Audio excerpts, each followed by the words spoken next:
Agora, o interessante é que quando você olha para a última sequência da luta, antes de ser finalmente interrompida, de novo, estamos olhando para a perna direita do McGregor.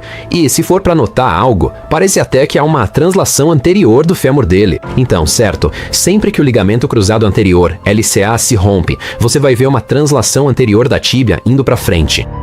Aqui, quando a gente vai quadro a quadro, parece até que o fêmur dele se desloca para frente. Você consegue perceber isso? Agora, isso pode ser só uma mudança de peso dele. Talvez ele esteja tentando acionar, ativar um pouco mais o quadríceps, e aí sente dor e a perna cede. Mas é quase como se você visse o fêmur se deslocando para frente em relação à tíbia, o que não seria sugestivo ou compatível com uma lesão de LCA. Você vê, de novo, estamos preocupados com a perna direita dele. E quando ele vai tirar o sapato direito, ele meio que tropeça. Mas aí fica bem claro que ele não quer colocar muito peso naquela perna direita. E eles levantaram isso como se fosse tipo... Bom, a gente não quer especular se ele já estava machucado antes da luta. Mas pra mim, isso aqui com certeza parece alguém estava lidando com algum problema no joelho direito. Que não queria apoiar o peso ali para se firmar e evitar a queda.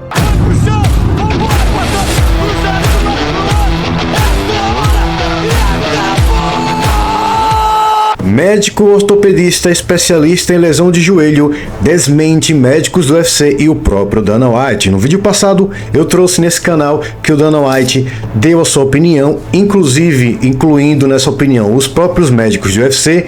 Tudo levaria a crer que a lesão de McGregor deveria ser de LCA, ligamento cruzado anterior. Mas nesse vídeo o Dr. Brian Sutter faz uma análise precisa, técnica, esmiuçando toda a mecânica do movimento, desde a corrida do McGregor até o momento da lesão. E só lembrando que esse vídeo é em caráter educacional. Nada mais passa de especulação, já que até a gravação desse vídeo nós não temos acesso ao exame de imagem do Conor McGregor. E conhecendo os modos operantes do próprio irlandês, dificilmente vamos ter acesso ao resultado do mesmo. Vou deixar também aqui na descrição o canal do Dr. Brian Sutter e também o link do vídeo completo. Então agora, sem mais enrolação, bora pro vídeo. O tão aguardado retorno de Conor McGregor terminou de forma horrível após ele sofrer uma lesão no joelho direito logo no primeiro momento da luta, quando tentou lançar esse chute agressivo. E neste vídeo, vamos analisar mais de perto o que eu acho que é essa lesão, além de mostrar imagens de antes da luta que indicam que ele já poderia estar lesionado antes mesmo de entrar no octógono. Ele entrou, certo? Os narradores estão comentando que ele tá cheio de energia, né?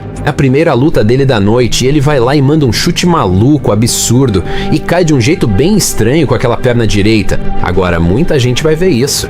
Os comentaristas estavam dizendo que parecia que ele tinha estourado o joelho. Eu admito, sim, essa posição parece aquela clássica de lesão de LCA, em termos da rotação do pé para fora, a ideia de que vemos um pouco o joelho indo para dentro, o tronco inclinado para o lado lesionado. Mas o que você não vê nessa lesão é aquele pivot clássico que às vezes aparece em lesão de LCA. Agora, isso não significa que não seja uma lesão de LCA, mas pelo menos você não vê aquele desvio estereotipado, meio que patognomônico, da tíbia indo para frente e depois voltando para trás, como veríamos se fosse possível confirmar 100% que era uma lesão de LCA. Acho que olhando desse ângulo fica um pouco melhor, porque conseguimos ver mais de frente. Então aqui, ele salta com o lado direito e torce ao aterrissar. Essa é uma posição bem estranha para o joelho, né? A gente consegue perceber algumas coisas diferentes. Primeiro, dá para ver como o tronco dele está inclinado sobre o lado lesionado. Isso é um ponto negativo quando se trata de lesão de LCA. Dá pra ver que ele tá aterrissando com o pé relativamente plano. Esse vai ser o segundo ponto negativo. O pé dele tá um pouco rotacionado pra fora. Terceiro ponto negativo. Mas isso não é uma situação de 3 erros e você tá fora, então é uma comparação ruim de se fazer aqui. Mas à medida que ele avança aqui, a gente não vê muito aquele clássico movimento de rotação interna da perna, aquela abdução do joelho, o tornozelo meio que saindo para fora enquanto a perna gira para dentro. Você realmente não vê isso de forma clara quando ele faz esse chute e aterrissa. Além disso, o ligamento cruzado anterior, LCA, tá ali para ajudar a impedir que a tíbia avance em relação ao fêmur. Então, quando o LCA se rompe, o que às vezes você pode ver, de novo, nem sempre, mas às vezes é a tíbia querendo avançar e depois voltando pro lugar, e você vê esse recuo da panturrilha. A gente não vê isso aqui, pelo menos não a ponto de eu poder afirmar com 100% de certeza que é isso que tá acontecendo. Agora sim, quando vemos essa posição, quando vemos esse momento, você realmente tem que se preocupar com o LCA. Quero dizer, isso definitivamente vai estar no topo da lista. Só tô apontando que você não vê aquele clássico pivot shift como já vimos em outros casos. Sequência subsequente, certo? Diziam que ele tava escorregando, mas não tava. Sempre que apoiava o peso na perna direita, ele caía. De novo, realmente não vimos nenhum pivot shift contínuo. Também não vimos nenhuma translação anterior da tíbia aqui. Isso já foi mais pro Phil. Ele vai e pisa de novo tentando colocar um pouco de peso naquela perna. A gente vê que tá muito instável e aí todo o peso dele meio que desaba quando ele tira completamente o pá do chão. Agora, o interessante é que quando você olha para a última sequência da luta, antes de ser finalmente interrompida, de novo, estamos olhando para a perna direita do McGregor. E se for para notar algo, parece até que há uma translação anterior do fêmur dele. Então, certo, sempre que o ligamento cruzado anterior, LCA, se rompe, você vai ver uma translação anterior da tíbia indo para frente. Aqui, quando a gente vai quadro a quadro, parece até que o fêmur dele se desloca para frente. Você consegue perceber isso? Agora, isso pode ser só uma mudança de peso dele. Talvez ele esteja tentando acionar, ativar um pouco mais o quadríceps, e aí sente dor e a perna cede. Mas é quase como se você visse o fêmur se deslocando para frente em relação à tíbia, o que não seria sugestivo ou compatível com uma lesão de LCA. Mesmo nesse próximo passo aqui, de novo, a gente não vê aquela posição clássica da tíbia se deslocando para frente. Então, na verdade, vendo tudo isso, meu primeiro pensamento seria uma lesão de menisco, especificamente do menisco lateral, por causa dele segurar a parte externa do joelho.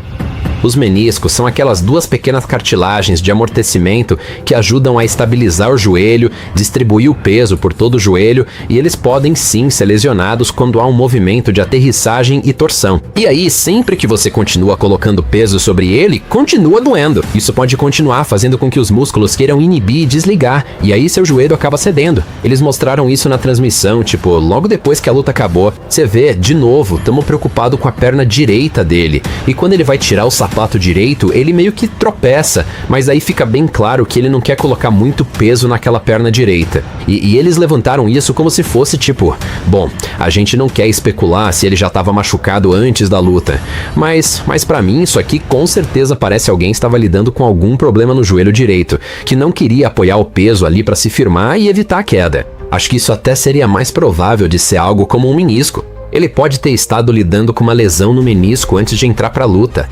Ao chutar, ele caiu torcendo, agravando a situação. Apostaria em lesão de menisco primeiro, mas pode ser também o LCA. Não vê o deslocamento, não descarta uma lesão no LCA. Só digo que não vemos isso aqui para afirmar com certeza.